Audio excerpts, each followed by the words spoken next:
Halo guys, welcome back to my channel bareng gua Julio Export sama Elba Yoga Saputra. Jadi sekarang Elba ini bakalan sering banget nemenin gua dan bakalan ngedukasi kalian juga karena Elba ini menurut gue ceritanya keren banget dari ojol lu ya. Iya. Dari ojol dua tahun berapa? 2000 berapa? 2017. 2017. Tapi dari Uber dulu, dari yang Uber, zamannya. terus lo ke Gojek. Ke Gojek. Nah. Terus udah gitu lu sekarang jadi eksportir. Nah, jadi menurut gue perjalanan yang luar biasa ini yang mau gue angkat supaya teman-teman bisa tahu bahwa sebenarnya eksportir itu nggak perlu lulusan S1 international business. Iya. Nah, ya kan? Nah, di video kali ini sebenarnya konsepnya sederhana, ini cuma ngobrol santai ekspor. Tapi topiknya kali ini apa, Mbak? Ngebahas supplier. Nah. Jadi sering banget teman-teman itu bakalan punya pertanyaan tentang gimana caranya gue bisa bernegosiasi atau dapat supplier yang oke. Iya. Karena menurut lu penting ya untuk bisa dapetin supplier sebelum bisa jualan ya? Nah, karena gini kok, mungkin ada yang ada yang miss nih kok. Kan kenapa orang tuh katanya nyari buyer dulu, tapi kan di aplikasi kan dijelasin tuh. Kalau di aplikasi Bisa Ekspor kan udah dijelasin tuh kenapa supplier. Jadi tuh kebalik lagi kita kok, karena kita di Indonesia. Beda kalau kita lagi belajar ekspor tapi lagi di luar negeri. Itu baru tuh bisa tuh kita pegang buyer dulu. Benar-benar. Karena kalau di luar negeri lu adanya buyer ya cari buyer. Cari buyer terus habis itu pegang dulu bayarnya, kenalan, udah asik entertain bareng. Baru cari barang. Baru misalkan lu balik ke Indonesia, nunggu sebulan, nunggu 2 bulan juga ditungguin sama mereka. Karena udah ketemu. Udah kenal juga, udah trust. Tapi kan kalau misalkan kita di Indonesia, kita harus nyari barang dulu. Karena gini kok, banyak yang ketemu sama gua, buyer itu ngobrol sama gua, harganya berapa? Tapi dibalik sama eksportirnya, kamu ngasih harga target atas berapa?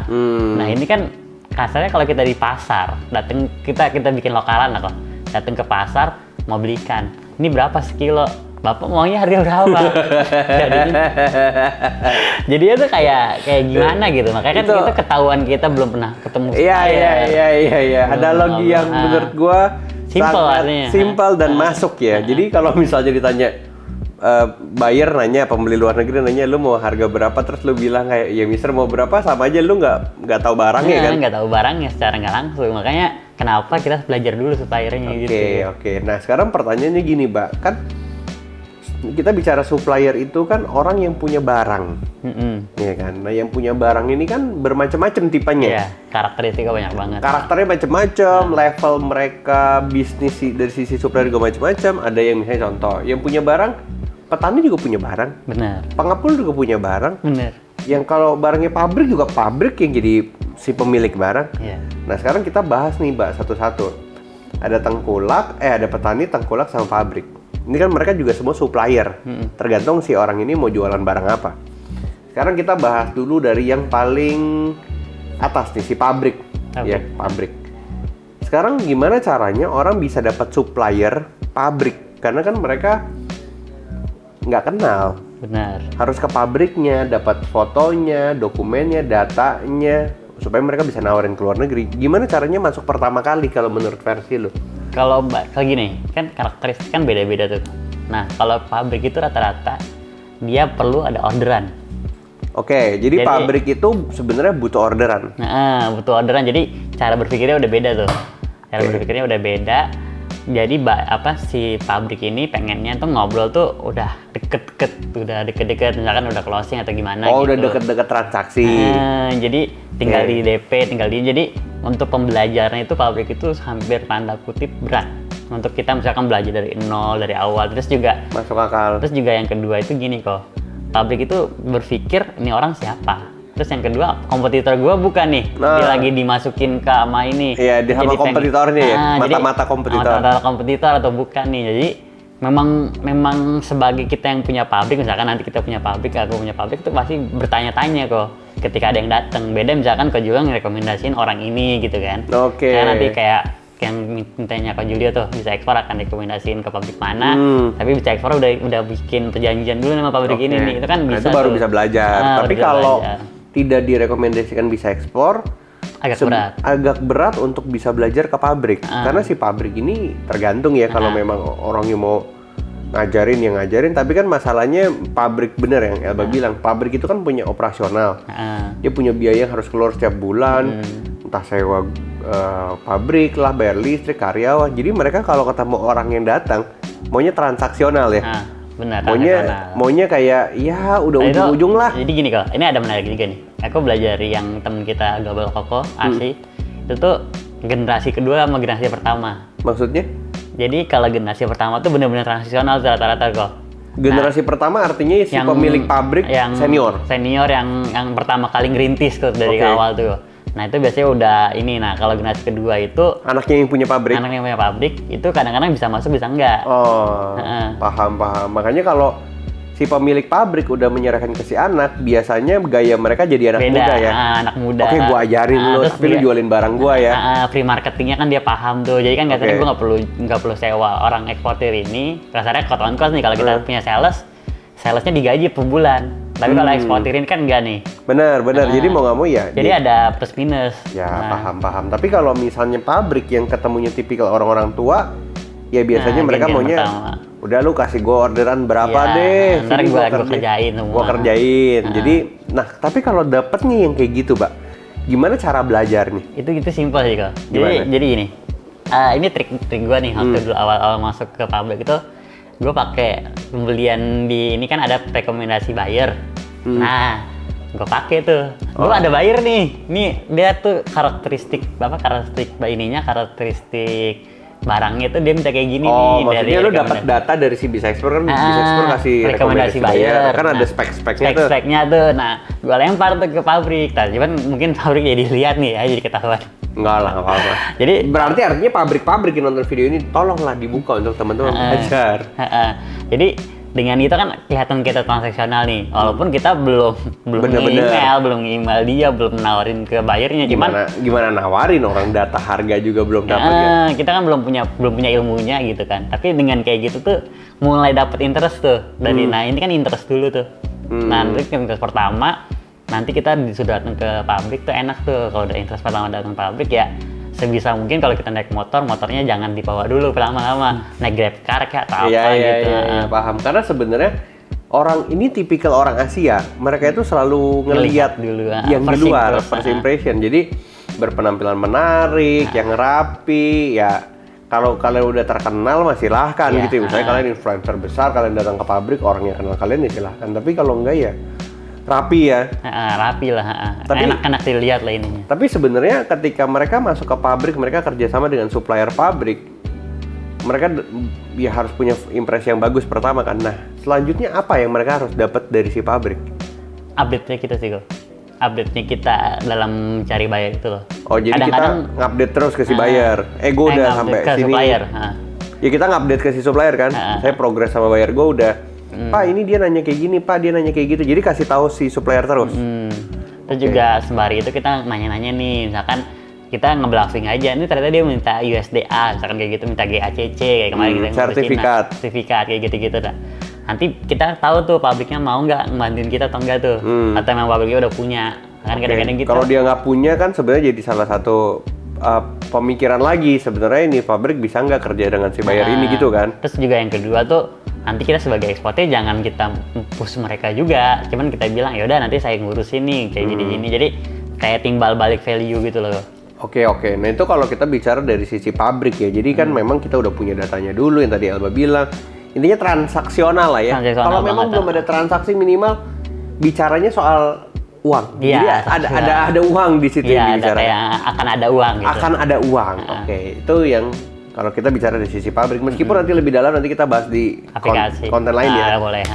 Nah, yang kedua, kalau misalnya barang itu di tengkulak, jadi barang ini barang non pabrik. Kalau tengkulak itu intinya mau cepet keluar doang loh, nggak banyak ini. Terus juga gini nih kak, ini ada menarik nih. Kalau pemula itu kan sesuai dengan pelajaran di aplikasi itu, kalau nggak ke pabrik ke tengkulak. Nah, jadi tengkulak yang gua pahamin di lapangan nih kok. Mereka tuh inginnya sama kayak pabrik. Bedanya tengkulak ini bisa kita akses. Oke. Karena nggak dia tidak bilangnya apa tidak serumit pabrik. SOP-nya. Jadi kan kalau misalkan pabrik ini kan di depan kan ada satpam. Yeah. Bisa aja ditutup di satpam gua. Iya, kita nggak mau kemana nih, siapa ketemu siapa gitu. Nah tapi kalau misalkan tengkulak kan masih rumah tuh kok, kayak kepala petani atau gimana, jadi aja. kita datang ke sana tuh pasti disambut. Apakah setelah dari situ kita di blok, maksudnya nggak diakses akses, itu urusan nanti ya. Tapi kita bisa ngobrol, kita bisa tahu bagaimana perkembangan komoditi kayak gue kopi di Bandung itu kayak gimana, di Jawa Barat itu berapa ribu ton setahun kayak gitu. Jadi kita dapat data-data itu dulu tuh kok. Nah tapi kalau misalnya kita bicara sekarang tengkulak sendiri ya, Bay ya. Kalau misalnya barang-barangnya kayak contoh lu kan ekspor kopi, lu tuh ngambil dari pabrik apa ngambil dari tengkulak? Tergantung kok. Yang dikelola mana dulu nih. Kalau misalkan yang jadi bubuk, gue ngambil dari pabrik. Tapi kalau belum jadi bubuk, masih jadi roasting atau green bean dari tengkulak. Dari tengkulak. Nah, gimana caranya? Nah, tengkulak ini kan tadi lo bilang orang biasa. Kalau pabrik ada fisiknya, lu cari nama PT-nya, lu masuk ketemu ownernya kan bisa dicari tuh. Kalau tengkulak siapa yang tahu dia tengkulak? Ini menarik nih kok. Jadi tengkulak itu kita harus bener-bener buka Facebook, bener-bener masuk grup-grup, misalkan kopi Bandung gitu. Atau saya ada grupnya tuh, saya kopi Jawa, kopi Sumatera, itu ada grupnya lagi tuh. Nah kita masuk ke grup, kadang-kadang dia ngasih nomor telepon, nah kita coba chat tuh. Nah mulai dari harga dulu kok. Karena kalau dari harga itu dia tinggi dari rata-rata, contoh lah misalkan sekarang nih harga kopi yang di end user, Robusta itu 140.000, 120.000. Itu udah pasti nggak mungkin dapat dari petani itu. Betul. Karena harganya masih di bawahnya lagi. Nah kayak gitu-gitu kita udah mulai paham tuh. Nah jadi kalau misalkan harga yang sama kayak pasaran di end user, udah pasti ini bukan tengkulak. Udah pasti ini udah mungkin tangan kedua tengkulak. Jadi tengkulak dijual ke orang, dijual lagi baru ke kita. Kan memang sebenarnya di Indonesia tuh kebanyakan kayak gitu ya. Kalau tengkulak kan biasa harganya dari petani dia masih masuk akal lah ya intinya ya, nggak terlalu sampai diangkat kayak di harga pasar kan. Karena gini kok, tengkulak yang dipahamin di kita ini kan kayak seakan-akan mafia, kayak padahal kayak kepala petani kayak gitu. Perpanjangan tangan petani aja. Karena kan petani-petani ini perlu ngeluarin barang cepat, nanti dia nampung, udah kayak gitu doang sih kok. Nah tapi itu kan kalau kita bicara pendekatan ke tengkulak ya, cari dulu di Facebook, kita cari siapa tengkulaknya. Ya salah satu patokannya adalah dia punya harga di angka berapa. Kalau di angkanya seperti harga pasar berarti dia bukan tengkulak, gitu kan ya. Nah, itu gampangnya tuh melihatnya. Itu gampangnya. Nah, selanjutnya kalau kita misalnya bahas ke petani nih, orang ketiga yang punya barang. Ini sebenarnya gimana caranya lo akses ke petani dan apa yang akan lo dapat dari si petani ini? Kan nggak mungkin lo transaksi dengan dia kan? Iya, jadi gini kok. Yang menarik dari lo pernah ke petani kopi kan? Pernah. Jadi menariknya gini loh. Jadi petani itu dibilang bisa nggak kita transaksi sama petani? Bisa, tapi kita jadi tengkulak. Ngambil kecil gitu ya. Jadi secara nggak langsung next game-nya itu kan jadi gue lihat tuh dari gue pelajarin kemana-mana ke Menteri Perdagangan tuh ekspor itu jadi dua hal kok. Yang pertama jadi produsen, yang jadi bikin pabrik, atau dia bikin jadi tadi tengkulak kok. Udah pasti punya kelompok tani lah ya. Jadi ujungnya pasti ke sana kok, nggak mungkin nggak. Karena dengan ilmu kita udah bisa dapat buyer, terus petani ini tahu jualnya kemana, terus kita bisa beli harga lebih baik daripada tengkulak. Paham. Jadi maksudnya ketika awal mungkin kita ngambil dari tengkulak dulu, tapi lama-lama nanti ya kita jadi tengkulaknya sendiri. Terus yang kedua tuh ada ini lagi kok. Kan kalau gue sering ngulang tuh di ini, hati-hati tengkulak kita kan di lapangan. Kita tuh di Jakarta, di kota gitu. Itu yang jadi problem kedua tuh kok. Nggak bisa dipantau ya? Iya, terus yang kedua tuh gini. Kalau misalkan itu barang hidup tuh kok, kayak lele gitu kan. Dia bisa aja masukin air racun di itu. Jadi ketika masuk ke dalam kolamnya mereka itu hasilnya jadinya mati ikannya. Kalau misalkan tumbuhan mungkin dikasih pupuk yang jelek atau dikasih bangkai atau apa. Jadi kan hasilnya nggak maksimal buah. Nah ini mungkin sering banget kejadian sampai akhirnya ada omongan kayak gini kan. Makanya disitulah akhirnya kenapa tengkulak dibilangnya negatif. Padahal kan secara nggak langsung gini kok, kita ngambil jatahnya tengkulak. Biasanya 100 kilo dia punya barang, terus dikeluarin 100 kilo, terus tiba-tiba kita datang nih.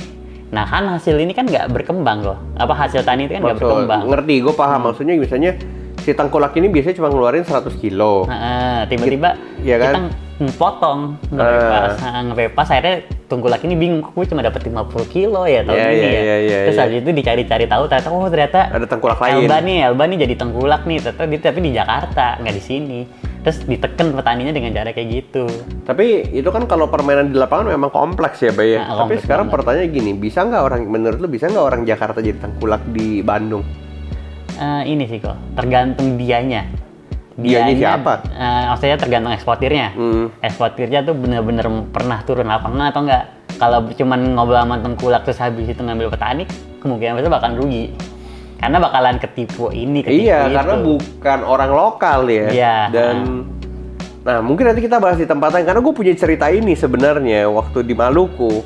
Kayaknya kalau kita nggak tinggal di sana, kita nggak pernah turun ke lapangan, mau pakai orang kepercayaan pun sebenarnya susah juga. Iyalah ya di Indo gitu loh. Tapi intinya sih sebenarnya berarti kalau teman-teman turun ke petani, bisa nggak beli bisa, tapi ujungnya kita jadi tengkulaknya. Dan capek untuk awal karena ngurusin buyer udah capek. Makanya pemula tuh nggak disaranin. Nah, untuk pemula tidak disarankan kecuali misalnya teman-teman emang udah bayarnya kontraknya besar, terus pengen punya margin lebih besar, turun lah ngambil dari petani-petani. Sebenarnya sih petani nggak pernah dirugikan, selama harganya bagus ya oke-oke aja kan. Nah sebenarnya sih menurut gue Elba punya insight yang bagus dari 3 ini. Kalau pabrik pertama itu adalah transaksional, itu kalau generasi pertama ya, artinya si pemilik pabrik yang senior. Kalau anaknya biasanya udah lebih open. Udah bisa ajak ngobrol. Udah bisa diajak ngobrol, mungkin marketing atau apapun. Jadi kalian harus timbang-timbang. Yang kedua, kalau kita ke tengkulak, kita harus bisa bedain mana tengkulak, mana bukan tengkulak. Iya, ngaku-ngaku tengkulak. Ya, atau ngaku-ngaku tengkulak. Biasanya itu dilihat dari harga pasar, gitu ya. Kalau si orang ini ternyata jualnya harga pasar, berarti dia bukan tengkulak. Karena tengkulak itu pasti cuma ngambil margin berapa persen. Karena biar cepet keluar. Yang penting dia buang barangnya si petani terus kan. Jadi itu udah harus dicari tahu lewat Facebook. Bisa Facebook atau sosmed-sosmed lain. Nah kalau ketiga saya kalau petani mah gampang, udah kelihatan. Di tiap hari. Tiap hari juga di kebun. Jadi sebenarnya itu udah kelihatan. Cuman bedanya di sini biasanya kita cuman jadi buat tempat media belajar ya. Ya, media belajar. Tentang produk. Maksudnya Elba juga tadi bilang belum terlalu diseriusin untuk kita beli dari petani, karena kalau kita beli dari petani kita jadi tengkulak dan repot banget. Kecuali maintenance juga kadang-kadang gini kok, petani ini minta utang untuk panjang untuk itu repot. Itu kalau bukan orang lokal terus nggak kenal, nggak tinggal hidup di sebelahnya mereka, jebol pasti. Karena dia butuh, misalkan kayak beli beras, nanti bayarnya panen kayak gitu. Bener. Itu kan yang tanda kutip kalau kitanya nggak siap juga kitanya bingung. Bener. Ini menjadi masalah sebenarnya karena mereka tidak terlalu diedukasi soal pengelolaan uang. Kalau mereka ngerti bagaimana mengelola uang, sebenarnya ini udah nggak jadi masalah. Tapi ya sudahlah, nanti itu kita bahas di tempat yang lain ya. Ya nanti kalau dengan eksportir rame juga dari bisa ekspor. Nanti juga lama-lama masalahnya mulai terpecahkan pasti. Terpecah. Lagi nanti kalau yang Ko Julia bilang tuh caranya bisa ekspor itu bisa banget tuh. Ntar gue mau bayar pakai kripto aja. Tapi mungkin di video kali ini kita ngebahas bagaimana mereka pendekatan ke si supplier, ya maksudnya dari sopan santunnya, pakaiannya, itu udah pasti sih. Itu udah pasti kan. Nah makanya mungkin ini hal yang sangat basic buat teman-teman bisa pelajari supaya ketika kalian nanti turun ke lapangan ke supplier nggak bingung, gitu nggak kaget. Karena Elba ini juga udah ngalamin asam garam waktu mereka turun ke lapangan gitu loh. Ya kurang lebih mungkin di video kali ini seperti itu ya. Nanti kita bahas lagi konten-konten yang lain yang lebih menarik. Tapi konsepnya seperti ini, kita ngobrol santai ekspor, gue sama Elba karena Elba juga member Bisa Ekspor. Elba juga sekarang bantuin gue untuk mengedukasi teman-teman semua lewat konten. Jadi kalian harus support Elba juga. Nanti Elba bakalan megang channelnya komunitas Bisa Ekspor buat ngajar gitu. Yaudah kurang lebih seperti itu. Kita lanjut di video selanjutnya.